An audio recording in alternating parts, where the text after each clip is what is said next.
हरे कृष्णा, राधे राधे। आप सभी भक्तों का दिन शुभ और मंगलमय हो। भगवान कृष्ण की कृपा आप सभी भक्तों पर सदा सर्वदा बना रहे। आप सभी भक्त हमारे चैनल पर जिस तरह नियम पूर्वक पौष मास में भागवत महापुराण की कथा सुनी, उसी तरह माघ मास में भी श्रीमद् भागवत महापुराण की कथा अवश्य सुने। हमें उम्मीद है कि जिस तरह आपने पौष मास महात्म्य श्रीमद् भागवत पुराण की कथा सुनी और जितना प्यार दिए, उसी तरह आप माघ मास में हमारे चैनल पर प्रतिदिन नियम पूर्वक श्रीमद् भागवत महापुराण की कथा सुनेंगे और उतना ही प्यार हमें देंगे।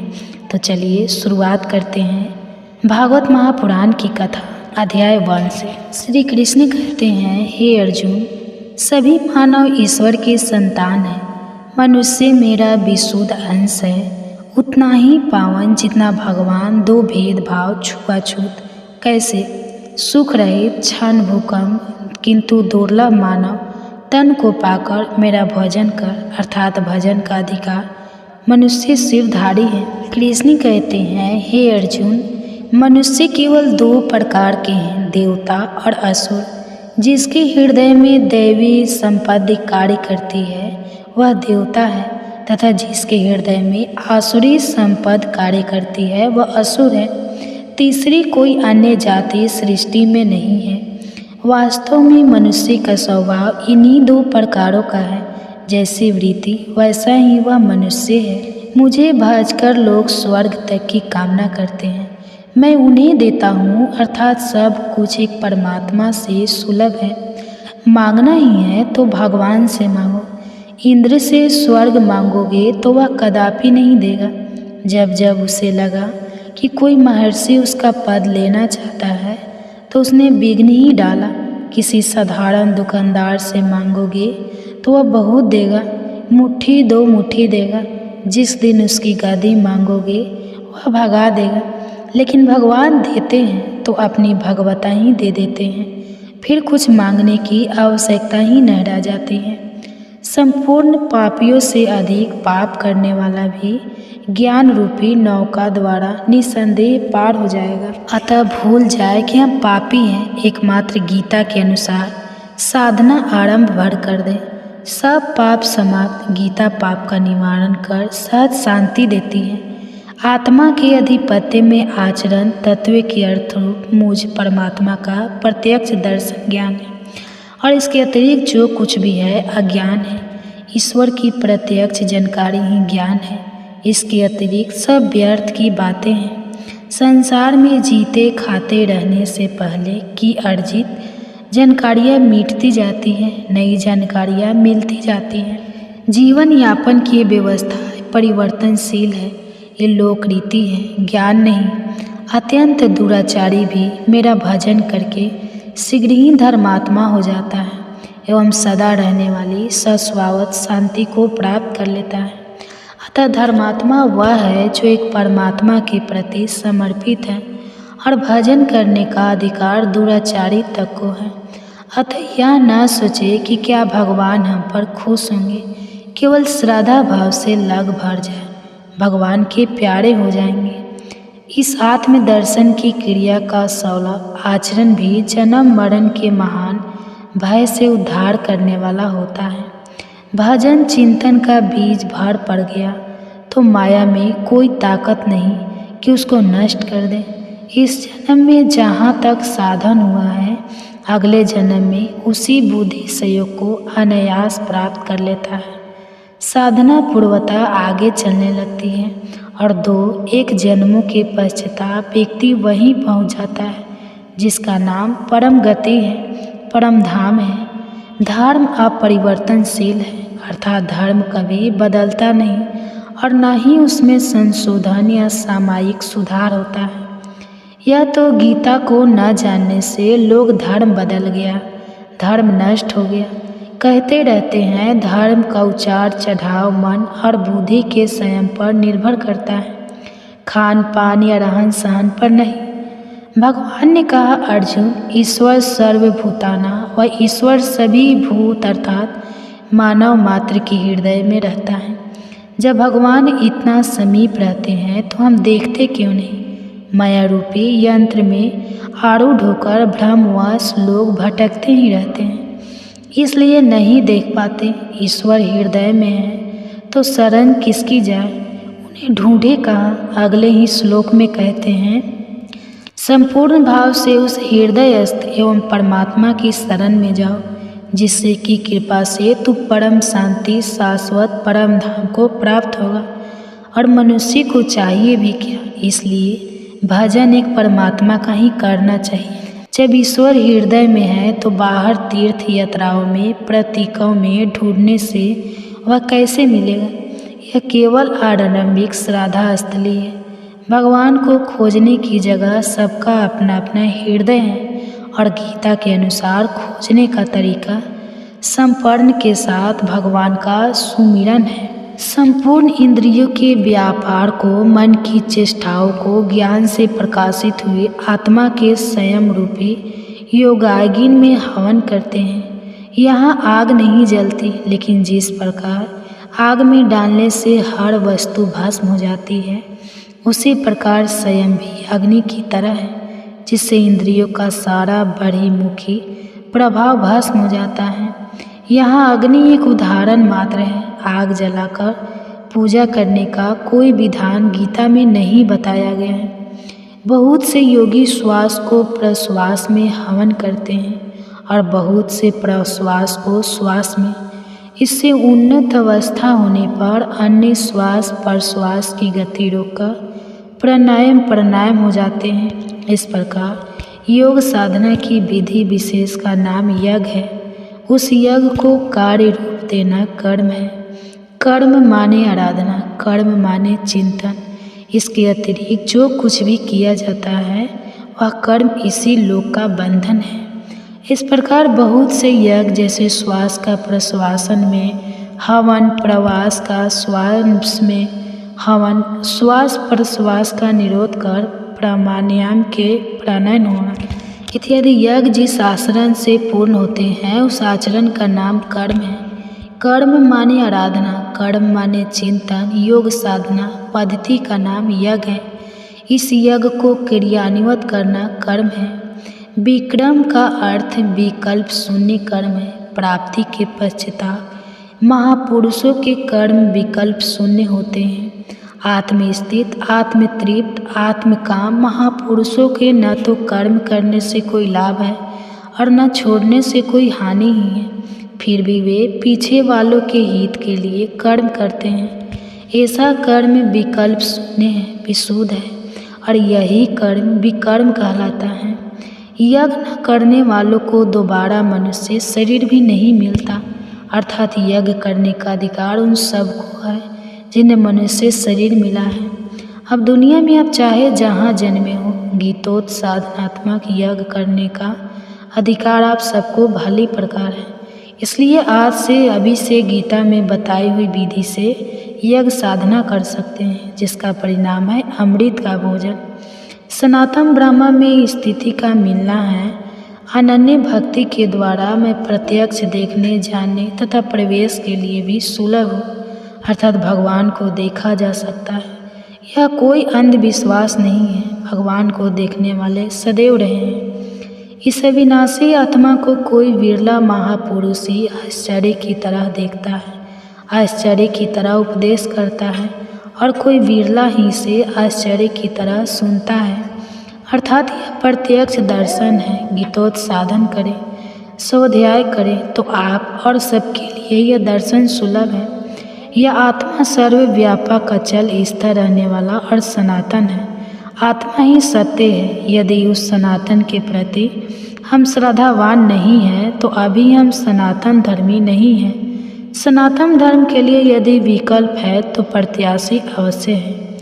ब्रह्मा और उसमें निर्मित सृष्टि, देवता और दानव दुखों की खानी, क्षण भंगुर और नश्वर है। इनमें से कहीं पूजा करना आरंभ की तो आप नश्वर की पूजा कर रहे हैं। अतः पूजा एक परमात्मा की करनी चाहिए। कामनाओं से जिनकी बुद्धि आक्रांत है, ऐसे मुंद बुद्धि की परमात्मा के अतिरिक्त अन्य देवताओं की पूजा करते हैं। देवताओं को पूजने वाला मेरे ही पूजा करता है, किंतु वह पूजन अविधि पूर्वक है, इसलिए नष्ट हो जाता है। अपनी समझ से तो आदमी सर्वशक्तिमान को ही ढूंढ रहा है, उसे विधि नहीं मालूम है, अविधि पूर्वक है, इसलिए उसका पूजन व्यर्थ चला जाता है, वह नष्ट हो जाता है। भगवान ने कहा, अर्जुन, यह पुरुष श्रद्धामय है, ऐसा कोई पुरुष नहीं है जिसमें श्रद्धा न हो। यही कारण है कि शास्त्र विधि को त्याग कर भजने वाले सात्विकी श्रद्धा वाले देवताओं को, राजस पुरुष यक्ष राक्षसों को और तामस पुरुष भूत प्रेतों को पूजते हैं, किंतु वे शारीरिक रूप से स्थित भूत समुदाय और अंतर्यामी रूप में स्थित मुझ परमात्मा को क्रीस करने वाले हैं। उनको तू असुर जान, अर्थात देवताओं को पूजने वाले भी असुरी वृत्ति के अंतर्गत हैं। इन सबको असुर ही समझो। अ माने नहीं, सुर माने देव, अर्थात वे परम देव परमात्मा के देवत्व से वर्णित हैं। उन्हें परमात्मा के विपरीत दिशा वाला समझो। इतना ही आशय है। असुर का मतलब यह नहीं कि लंबे लंबे दांतों या बड़ी सींगों वाले कोई विचित्र जीव होते होंगे जो यज्ञ की नियत विधि छोड़ कल्पित विधियों से यजन करते हैं। वे ही क्रूर कर्मी पापाचारी तथा मनुष्य के अधर्म हैं। अन्य कोई अधम नहीं है, साधना है नहीं, और कहते हैं कि यही साधना है। ऐसे दंभाचारी ही अधम है। गीता प्रत्यक्षदर्शी महापुरुष इस पद को अविनाशी कहते हैं। वितराग महात्मा जिसमें प्रवेश के लिए यत्नशील रहते हैं, जिसे चाहने वाले ब्रह्मचर्य आदि कठोर व्रतों का पालन करते हैं, वह पद मैं तुझे संक्षेप से कहूँगा। इंद्रियों के संपूर्ण दरवाजों को संयमित कर, मन को हृदय देश में स्थिर कर, योग विधि से अंतःकरण के व्यापार को निरुद्ध कर, जो पुरुष जो अक्षय ब्रह्मा का परिचायक है, इसका जप तथा मुझ एक परमात्मा का ध्यान करते हुए दोहाध्यास का त्याग कर जाता है, वह परम गति को प्राप्त हो जाता है। यदि शरीर त्याग का अर्थ देहांत होता तो परम गति कौन प्राप्त करता? जब तक गुण है, संस्कार है, एक शरीर के बाद दूसरा मिलता है। मन के निरोध के साथ ही शरीरों का त्याग इसी जीवन में प्राप्त होता है। गीता का प्रथम प्रश्न धर्म है। अर्जुन, कुल धर्म, जाति धर्म इत्यादि के विनाश की आशंका से व्यर्थित था, किंतु भगवान ने समाधान करते हुए कहा, अर्जुन, अस्त वस्तु का अस्तित्व नहीं है और सत का तीनों कालों में अभाव नहीं है। परमात्मा ही स्वस्वाद परम सत्य, अजर, अमर, अपरिवर्तनशील और सनातन पुरुष है, किंतु वह परमात्मा अचिंत्य है, चित्त की तरंगों से परे हैं। चित्त का निरोध करके उस सनातन परमात्मा को पाने की विधि विशेष का नाम यज्ञ है। उस यज्ञ को कार्य रूप देना कर्म है और इस कर्म का आचरण ही धर्म है। आपका दायित्व है धार्मिक उथल पुथल को छोड़ एकमात्र मेरी शरण हो जा, अर्थात एक भगवान के प्रति पूर्ण समर्पण ही धर्म का मूल है। उस प्रभु को पाने की नियत विधि का आचरण ही धर्माचर है, और जो उसे करता है वह अत्यंत पापी भी शीघ्र धर्मात्मा हो जाता है। गीता इस अध्याय, इस धर्ममय अमृत का जैसे जैसे कहा गया, ठीक वैसा ही श्रद्धा से युक्त और मेरे परायण होकर जो आचरण करता है, वह भक्तों में भी अति उत्तम भक्त मुझे मान्य है। स्पष्ट हुआ कि पूरी की पूरी गीता धर्ममय अमृत है। अमृत तत्व आत्मा को विदित करने वाला शास्त्र है। गीता में भगवान ने कहा कि यह गोपनीय से भी अति गोपनीय शास्त्र मेरे द्वारा कहा गया। इसे जानकर तुम लोक में समृद्धि और कैवल्य ज्ञान प्राप्त कर लोगे। गीता के अतिरिक्त अन्य कोई विधि नहीं है। गीता अध्याय में है कि इस शास्त्र में निर्दिष्ट विष्टि को त्याग कर जो अन्य अन्य विधियों से भजते हैं, उनके जीवन में न सुख है, न सिद्धि है, न परम गति ही है। वह इन सब से भ्रष्ट हो जाता है, अर्थात परमात्मा को पाने की अन्य कोई विधि नहीं है। इसलिए भगवान कहते हैं कि अर्जुन, तुम्हारे कर्तव्य और अकर्तव्य की व्यवस्था में यह शास्त्र ही प्रमाण है। अस्तु गीता प्रभु के श्रीमुख की वाणी और मानव का आदि धर्मास्त्र है। इस अविनाशी ब्रह्मा का, अमृत का, शाश्वत धर्म का और अखंड एकरस आनंद का मैं ही आश्रय हूँ, अर्थात परमात्मा स्थित सद्गुरु ही इन सबका आश्रय है। गीता के अनुसार आयु, बुद्धि, बल, आरोग्य, सुख और प्रीति को बढ़ाने वाला, रसिक, चिकना और स्थिर रहने वाला, स्वभाव से प्रिय लगने वाला भोज्य पदार्थ सात्विक पुरुष को प्रिय होता है। कड़वे, खट्टे, अधिक नमकीन, अत्यंत गर्म, तीखे, रूखे, अहंकार, दुख, चिंता तथा रोगों से उत्पन्न करने वाले आहार राजसी पुरुष को प्रिय होते हैं। देर का बना हुआ रस रहित अर्थात शरीर को जिन रसों की आवश्यकता है उनसे रहित, दुर्गंध युक्त, बासी, उच्छिष्ट अर्थात झूठा और अपवित्र भोजन तामसी पुरुष को प्रिय होता है। अतः भोजन के लिए कहीं किसी खाद्य पदार्थ को उचित अनुचित कहने की आवश्यकता नहीं है। जलवायु, परिवेश तथा देश काल के अनुसार जो भोजन उपलब्ध हो, स्वभाव को प्रिय तथा जीवन शक्ति प्रदान करने वाला हो, वही उचित है। वस्तु सात्विकी, राजसी या तामसी नहीं होती, उसका प्रयोग सात्विकी, राजसी अथवा तामसी होता है। साधन परायण पुरुष के लिए गीता का निर्देश है कि उचित आहार, आवश्यक शारीरिक परिश्रम, कर्म अर्थात नियत कर्म रचना में भरपूर समय देना, यथोचित शयन एवं जागरण आवश्यक है। महापुरुषों के भोजन की व्यवस्था भगवान स्वयं निश्चित करते हैं। माघ का महीना सबसे पहले माध का महीना था, जो बाद में माघ शब्द हो गया। माध शब्द का संबंध भगवान श्री कृष्ण के एक स्वरूप माधव से है। इस महीने को अत्यंत ही पवित्र महीना माना जाता है। माघ महीने में संगम पर कल्पवास किया जाता है, जिसे भक्तों के शरीर और आत्मा का नवीनीकरण हो जाता है। साल 2025 में पौष पूर्णिमा 13 जनवरी दिन सोमवार को है और इसी दिन से माघ स्नान भी प्रारंभ हो जाएगा। माघ मास इस बार प्रारंभ होगा 14 जनवरी 2025 से और माघ मास की समाप्ति होगी 12 फरवरी को। माघ मास में तुलसी जी का पूजन करने से सभी पुण्य की प्राप्ति होती है। इस मास में गरीब और ज़रूरतमंदों को कंबल और गर्म कपड़ों का दान करना चाहिए। इसके अलावा माघ के महीने में काले तिल, अन्न, वस्त्र और धन का दान भी फलदायी होता है। माघ महीने में किसी का भी अपमान ना करें, ना ही किसी को अपशब्द कहें, तामसिक चीज़ों से दूरी बनाए रखें, मांस मदिरा का भूल कर भी सेवन ना करें और इस मास में श्रीमद् भागवत गीता का पाठ, गंगा स्तोत्र और गंगा स्तुति और श्रीमद् भागवत महापुराण की कथाओं को सुनने से अनंत गुना पुण्य की प्राप्ति होती है। श्री हरि विष्णु जी और भगवान श्री कृष्ण की कृपा प्राप्त करने के लिए और इस जीवन मरण के चक्र से मुक्त होने के लिए माघ स्नान और माघ मास की ये कथाएं बहुत ही पवित्र मानी जाती हैं। माघ मास में भगवान श्री माधव की पूजा करने से राजसूरी यज्ञ का फल भी प्राप्त होता है। जो तपस्वी इस महीने में तिल का दान करता है वह कभी नरक का दर्शन नहीं करता, उसे स्वर्ग की प्राप्ति हो जाती है।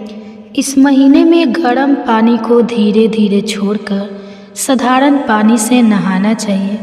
सूर्योदय से पहले यानी ब्रह्मा मुहूर्त में उठकर भगवान श्री हरि के भक्त को स्नान आदि करके माघ मास की इस पवित्र कथाओं को अवश्य ही सुनना चाहिए। श्री कृष्ण की पूजा के समय उन्हें पीले पुष्प अर्पित करें। मंजरी, माखन, मिश्री और पंचामृत का उन्हें भोग अर्पित करें और साथ में तुलसी दल भी जरूर मिलाएं। इसके साथ उनके मंत्रों का जाप करें। इस महीने में तिल और गुड़ का प्रयोग विशेष ही लाभ का होता है। एक समय यदि भोजन किया जाए तो आरोग्य और एकाग्रता की प्राप्ति होती है। तो आइए भगवान श्री लक्ष्मी नारायण जी के चरणों का ध्यान करके माघ मास की इन पवित्र कथाओं का शुभारंभ करते हैं। आज की कथा से साथ ही आप श्रीमद् भागवत महापुराण की बहुत ही पवित्र कथा भी सुनेंगे, क्योंकि इस पाठ को सुनने से मोक्ष की प्राप्ति हो जाती है।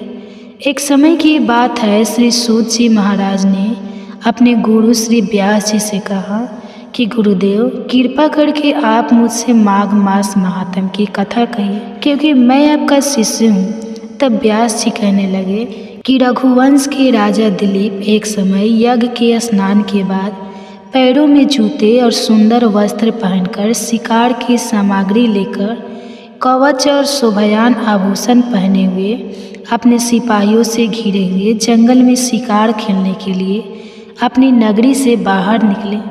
उनके सिपाही जंगल में शिकार के लिए मृग, व्याघ्र, सिंह आदि जंतुओं की तलाश में इधर उधर फिरने लगे। उस वन में वन स्थली अत्यंत ही शोभा को प्राप्त हो रही थी। वन में कहीं वृक्षों पर मोर नाच रहे थे, कहीं कहीं मृगों के झुंड फिर रहे थे, कहीं गीदड़ अपने भयंकर शब्द कर रहे थे, कहीं गेंडों का समूह के समान फिर रहा था, कहीं वृक्षों में कोटर में बैठे हुए उल्लू अपना भयानक शब्द कर रहे थे, कहीं सिंह के पद चिन्हों के साथ घायल मृगों के रस से भूमि लाल हो रही थी, कहीं दूध से भरी थन वाली सुंदर भैंसें फिर रही थी, कहीं पर गंधित पुष्प हरी हरी लताएं वन की शोभा को बढ़ा रही थी। कहीं बड़े बड़े पेड़ खड़े थे तो कहीं उन पेड़ों पर बड़े बड़े अजगर और उनकी कचलियाँ भी पड़ी हुई थी। उसी समय राजा के सिपाहियों के बाजे की आवाज़ सुनकर एक मृग वन में से निकलकर भागने लगा और बड़ी बड़ी चौकड़ियाँ भरता हुआ आगे बढ़ा। तो राजा ने उसके पीछे अपना घोड़ा दौड़ाया, परंतु मृग अपनी पूर्ण शक्ति से भागने लगा।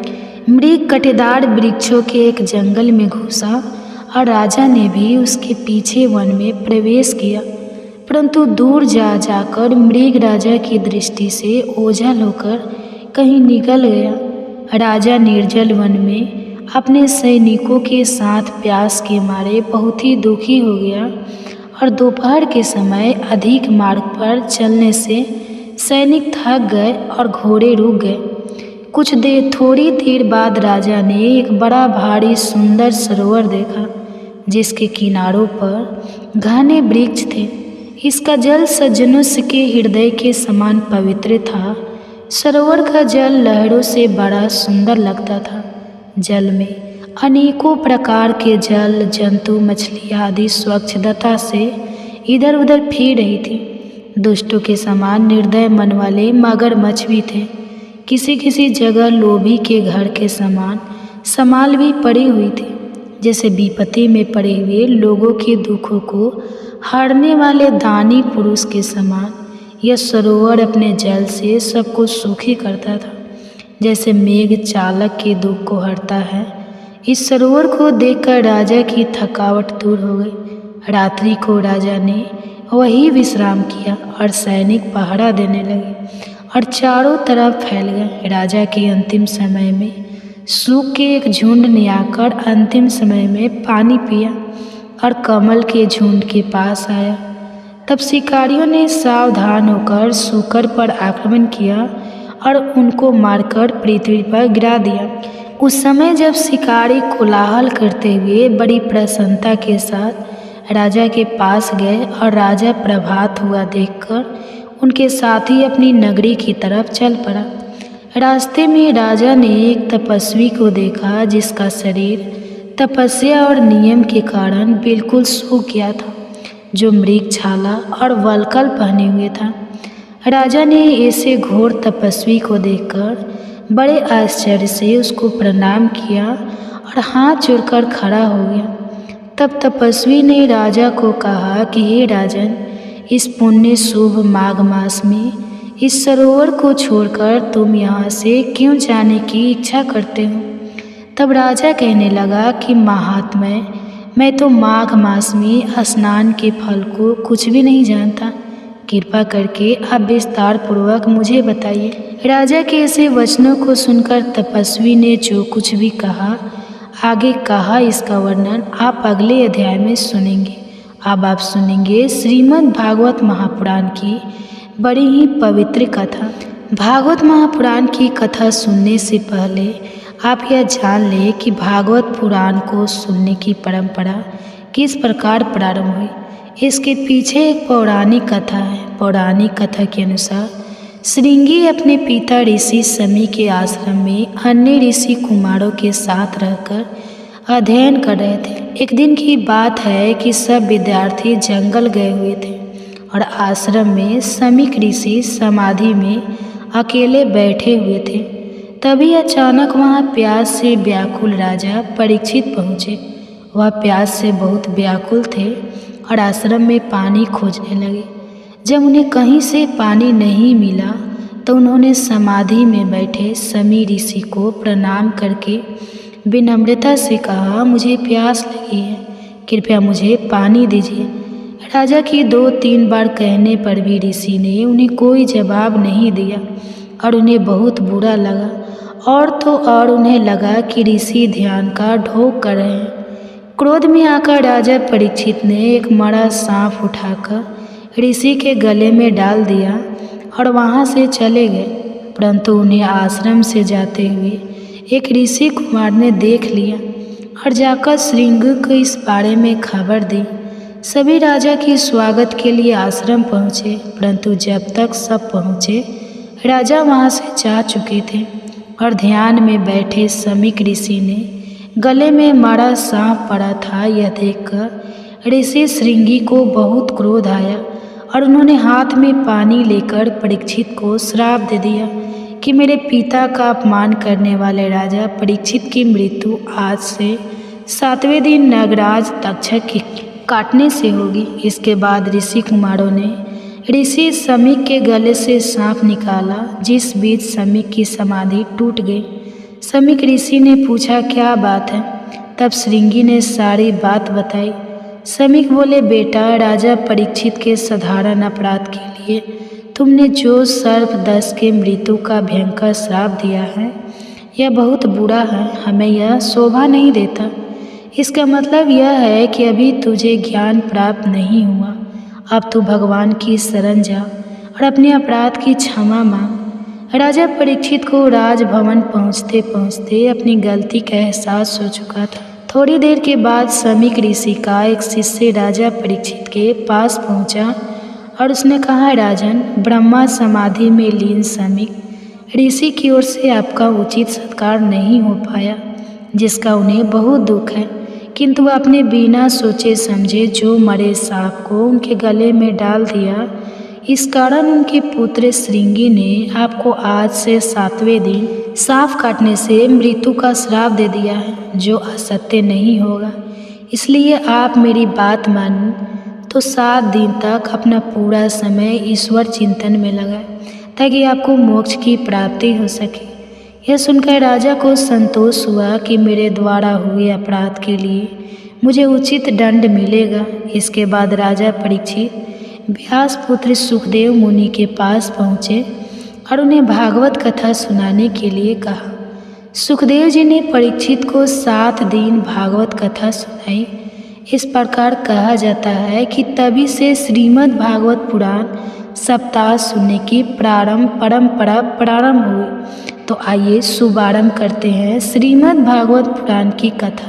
भाग में हमने सुना था कि स्वयं कामदेव और देवराज इंद्र पतिव्रता नारी शुक्ला के पतिव्रत की परीक्षा करने आते हैं, लेकिन उसमें वे निसफल हो जाते हैं। शुक्ला अपने धर्म त्याग, सतत और पतिव्रता धर्म के बल पर स्वयं की रक्षा करती है और फिर उसके बाद उसके जीवन में एक चमत्कार होता है। उसकी तपस्या का उसे फल प्राप्त होता है, और वह क्या है यह हम सुनेंगे हमारी आज की पौष मास भागवत महापुराण की कथा की इसी श्रृंखला की कड़ी में। तो चलिए आज की कथा आरंभ करते हैं। शुक्ला की कथा को आगे बढ़ाते हुए भगवान श्री विष्णु ने कहा, हे राजन, क्रूक वैसे सभी तीर्थों की यात्रा पूरी करके अपने साथियों के साथ आनंदपूर्वक अपने घर की ओर लौट रहा था। वे सोच रहे थे कि मेरा संसार में जन्म लेना सफल हो गया, मेरे सभी प्रीत स्वर्ग लोक में चले गए होंगे। जब वह इस प्रकार विचार कर रहे थे, उसी समय एक दिव्य रूपधारी विशाल काय पुरुष उनके सामने प्रकट हुआ। उसके साथ क्रूक के पिता और पितामह भी प्रत्यक्ष रूप से उसने बांध कर रखा हुआ था। और फिर उस पुरुष ने क्रूक से कहा, हे वैश्य, तुम्हारा पुण्य उत्तम नहीं है, तुम्हें तीर्थ यात्रा का फल नहीं मिला है, तुमने व्यर्थ ही इतना परिश्रम किया। यह सुनकर क्रूक वैश्य आश्चर्यचकित रह गया और दुख से पीड़ित हो गए। उन्होंने पूछा, आप कौन हैं जो ऐसी बातें कर रहे हैं? मेरे पिता पितामह इन सब को आपने क्यों बांध कर रखा है? और मुझे इस तीर्थ का फल क्यों नहीं मिला?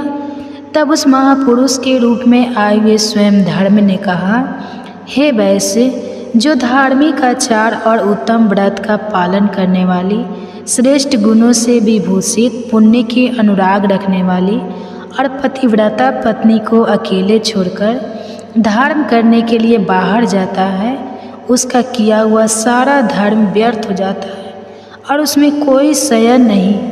जो सदा पतिव्रते का पालन करने वाली, सभी बातों को जानने वाली, ज्ञान को अनुराग में लेने वाली, ऐसी गुणवती पुण्यवंत नारी जिसकी पत्नी होती है, उसके घर में सदैव देवता निवास करते हैं।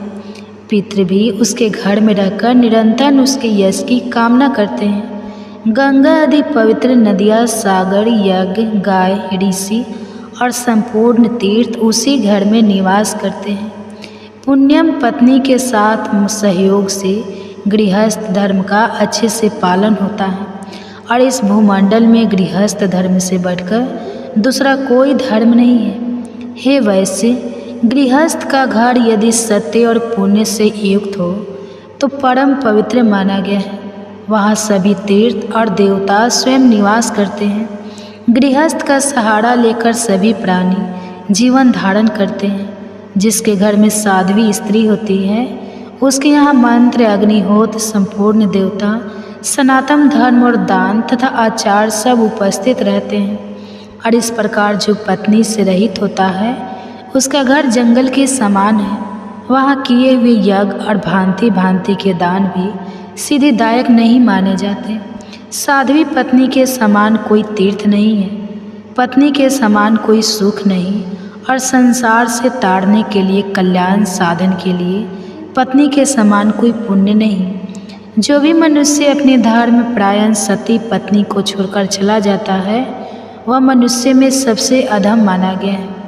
कड़े धर्म का परित्याग करके तुम्हें धर्म का फल कैसे मिल सकता है? अपनी पत्नी के साथ लिए बिना जो तुमने तीर्थ में श्राद्ध और दान किया है, उसी दोष के कारण तुम्हारे पूर्वज बांधे गए हैं। तुम चोर हो और तुम्हारे यह पितृ भी चोर हैं, क्योंकि उन्होंने लोलुपतावश तुम्हारा दिया हुआ श्राद्ध का अन्न खा लिया है। तुमने श्राद्ध करते समय अपनी पत्नी के साथ नहीं रखा था। जो सुयोग्य पुत्र श्राद्ध से युक्त होकर अपनी पत्नी के दिए हुए पिंड से श्राद्ध करता है, उसी से पियो को वैसी ही तृप्ति होती है जैसे अमृत पीने से पत्नी के गृहस्थ धर्म की स्वामिनी होती है। उसके बिना ही जो तुमने शुभ कर्मों का अनुष्ठान किया था, वह अस्पष्ट तुम्हारी चोरी है। जब पत्नी अपने हाथों से अन्न तैयार करके देती है, तो वह अमृत के समान मधुर होता है और उसी अन्न को प्रीत प्रसन्न होकर भोजन करते हैं और उसी से उन्हें विशेष संतोष और तृप्ति मिलती है।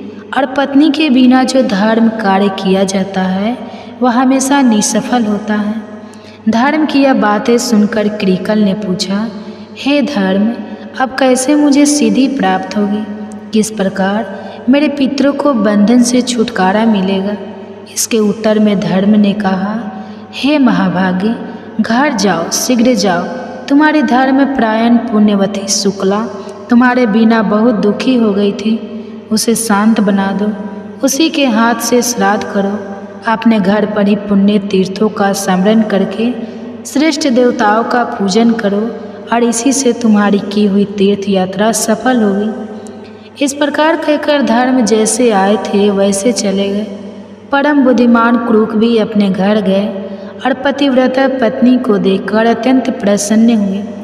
शुक्ला ने अपने स्वामी को आया देखकर उनके शुभ आगमन के उपलक्ष्य में मांगलिक कार्य किया। उसके बाद धर्मात्मा वैश्य ने धर्म की सारी बातें उसे कह सुनाई। स्वामी के इन सुंदर वचनों को सुनकर महाभागा शुक्ला को बड़ा हर्ष हुआ और उसके बाद क्रूक ने अपने घर पर ही रहकर अपनी पत्नी के साथ श्रद्धापूर्वक श्राद्ध और देव पूजन किया। इससे प्रसन्न होकर देवता प्रीत गण और मुनिगण विमानों द्वारा वहां आ पहुँचे।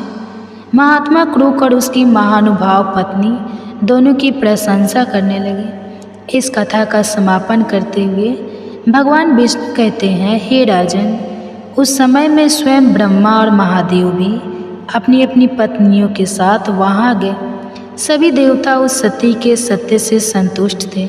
सभी ने उन दोनों पति पत्नी को वरदान देते हुए कहा, हे सुव्रत, तुम्हारा कल्याण हो।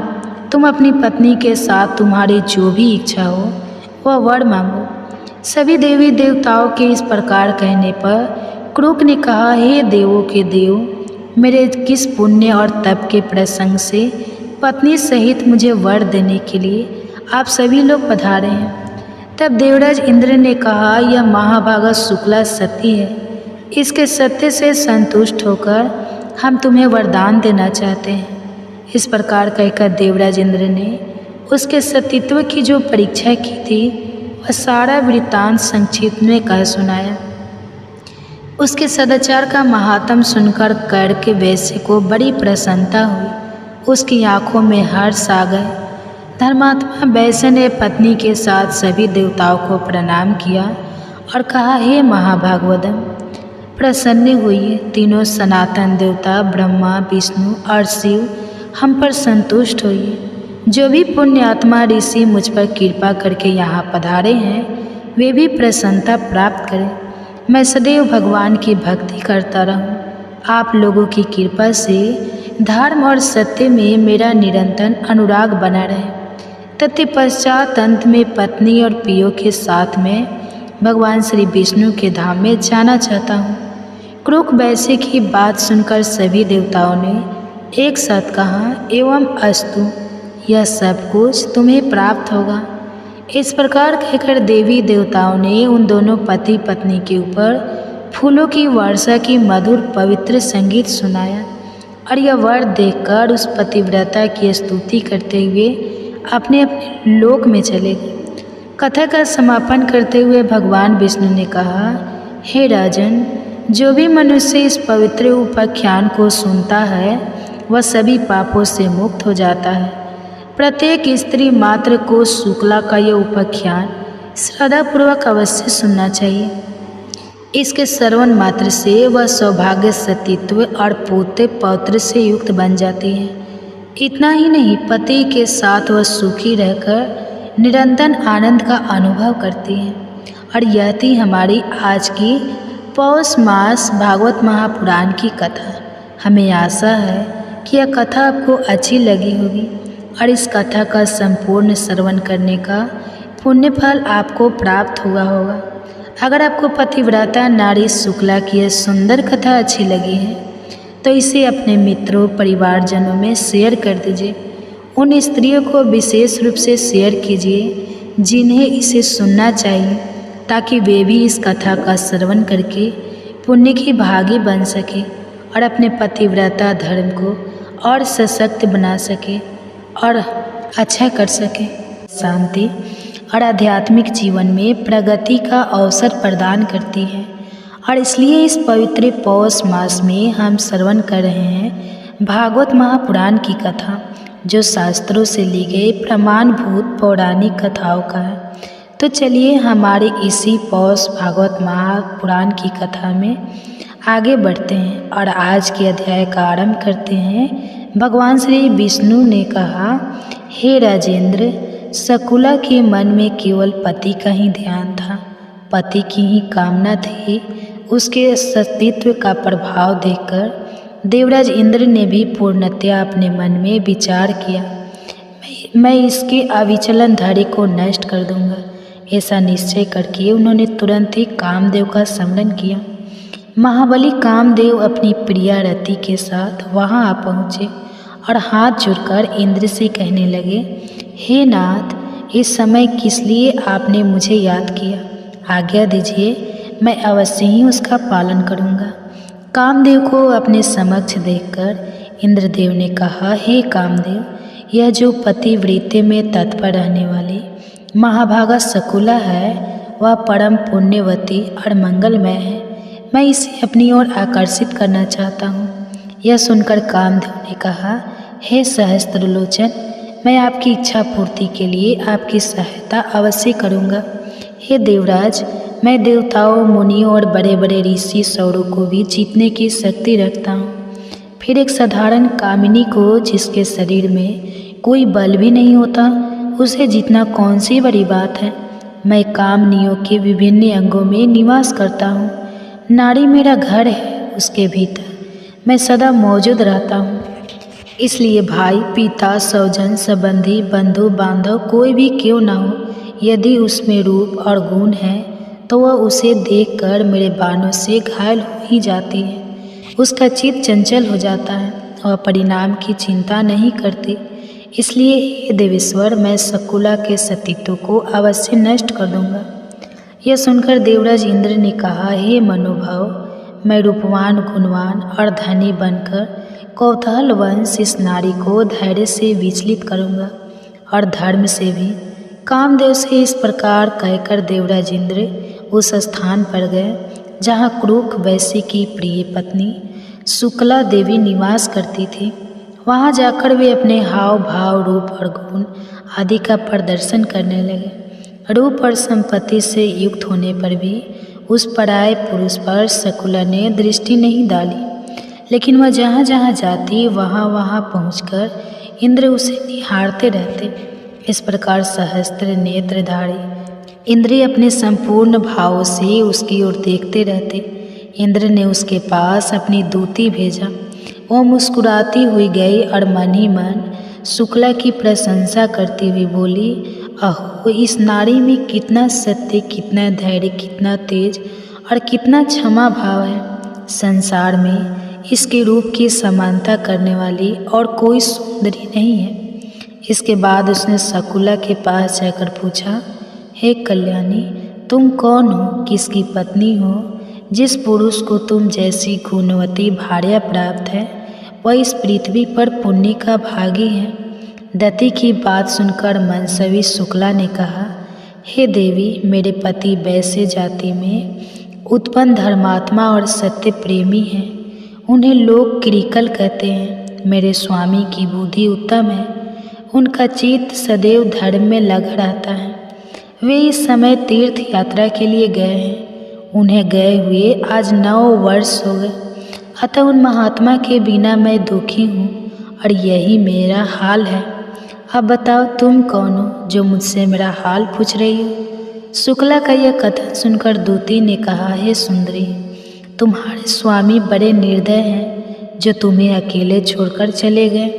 वे अपनी प्रिय पत्नी के घातक जान पड़ते हैं। अब उन्हें लेकर क्या करोगी जो तुम जैसे साध्वी और सदाचार परायण पत्नी को छोड़कर चले गए? वे पापी नहीं तो क्या है? हे बोलो, अब तो वे चले गए, अब उनसे तुम्हारा क्या नाता? कौन जाने वे वहाँ जीवित भी है या मर गए। जीते भी हो तो उनसे तुम्हें क्या लेना? तुम व्यर्थ ही इतना खेद कर रही हो। इस सोने जैसे शरीर को क्यों नष्ट कर रही हो? मनुष्य बचपन में खेल कूद के सिवा और किसी सुख का अनुभव नहीं करता। इसलिए हे सुंदरी, जब तक युवानी है तब तक संसार के संपूर्ण सुख और भोगों को भोग लो।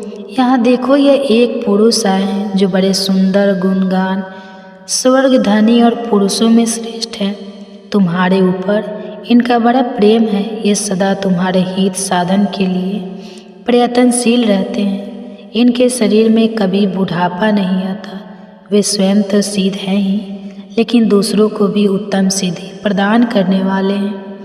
यह सुनकर शकुला ने कहा, हे दूती, यह शरीर मल मूत्र का खजाना है, अपवित्र है, सदैव क्षय होता रहता है। यह पानी के बुलबुले के समान क्षण भंगुर है। फिर इसके रूप का क्या वर्णन कर रही हो? 50 वर्ष की अवस्था तक ही यह देह दृढ़ रहती है, उसके बाद प्रतिदिन क्षीण होती जाती है। जरा बताओ तो, मेरे इस शरीर में ही तुमने ऐसी क्या विशेषता देखी जो अन्यत्र नहीं है? उस पुरुष के शरीर से मेरे शरीर में कोई भी वस्तु अधिक नहीं है। जैसे तुम जैसा वो पुरुष वैसे ही मैं, इसमें तनिक भी संदेह नहीं है। ऊंचे उठने का परिणाम पतन ही आता है। ये बड़े बड़े वृक्ष और पर्वत काल से पीड़ित होकर एक दिन नष्ट हो जाते हैं। यही दशा संपूर्ण भूतों की होती है। घरों का नाश होने से जैसे सब जल मिलकर एक हो जाता है, उसी प्रकार आत्मा का भी एकता समझो। त्रिविध शरीर का नाश होने पर पंचकोश के संबंध से 5 प्रकार का प्रतीत होने वाला आत्मा एक रूप हो जाता है। काम की खुजलाहट सब प्राणियों को होती है। उस समय स्त्री और पुरुष दोनों की इंद्रियों में उत्तेजना होती है। इससे क्षण भर के लिए सुख मिलता है और फिर वैसी ही दशा हो जाती है। सर्वत्र यही बात देखी जाती है और इसलिए अब तुम चुपचाप अपने स्थान को लौट जाओ। तुम्हारे प्रस्तावित कार्य में कोई नवीनता नहीं है। कम से कम मेरे लिए तो इसमें कोई अपूर्व बात है ही नहीं। इसलिए मैं कदापि ऐसा नहीं कर सकती। शकुला के इस प्रकार कहने पर वह दती चली गई। उसने इंद्र से उसकी यह कही सारी बातें बताई। शकुला का भाषण सत्य और धर्म से युक्त था। उसके साहस, धैर्य और ज्ञान की आलोचना करके इंद्र मन ही मन सोचने लगे, इस पृथ्वी पर दूसरी कोई स्त्री ऐसी नहीं है जो इस प्रकार की बात कह सके। इसका वचन योग स्वरूप निश्चय, इसमें कोई संदेह नहीं है कि यह महाभागा शकुला परम पवित्र और सत्य स्वरूपा है। वह समस्त त्रिलोकी को धारण करने में समर्थ है। यह सोचकर इंद्र ने कामदेव से कहा, अब मैं तुम्हारे साथ क्रूर पत्नी शुक्ला को देखने चलूँगा। कामदेव को अपने बल पर बड़ा अभिमान था। वे जोश में आकर इंद्र से कहने लगे, हे देवराज, जहाँ वह पतिव्रता रहती है उस स्थान पर